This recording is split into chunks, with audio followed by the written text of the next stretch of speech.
Amaru II by Samantha Camacho, second hour. Who? Jose Gabriel Tupac Amaru, or known as Tupac Amaru II, was the leader of a large Andean uprising against the Spanish in Peru, whose quelling resulted in his death. What? Tupac Amaru, whose name means shining serpent, was the leader of what became the last Incan holdouts against Spanish rule, history texts show. He was finally captured and executed in 1572 as Spain completed its conquest of the Americans.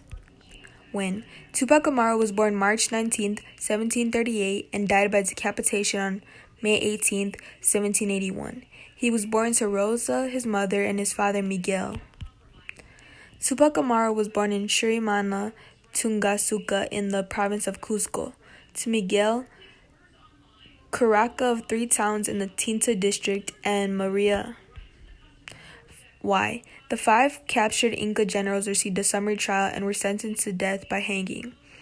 Several had already died of torture or disease. The trial of Sapa Inca himself began a couple of days later.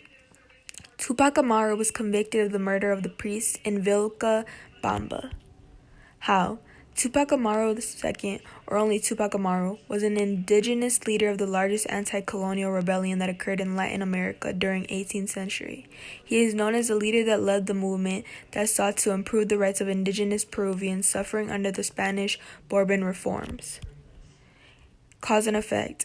In Peru in 1780, anger over rising Spanish taxes and the many abuses of the Spanish colonial authorities spurred a just, educated, middle-class, indigenous merchant who called himself Tupac Amaru, claiming to descend from the last ruler of the Incan Empire, to organize an armed rebellion with the assistance of his wife, Micaela Bastidas. But as Walker explains, the Spanish authorities quickly and ruthlessly quelled the indigenous uprising. Tupac Amaru lacked organizational skills and a clear vision and made major tactical errors, including failing to seize the strategically vital city of Cusco. Although the rebellion ultimately failed, it reshaped colonial Peru and cast a long shadow on post-colonial society as well. Its leaders, Jose, who was assumed the Inca name Tupac Amaru, and his wife Micaela Bastidas, paid dearly for their subversion.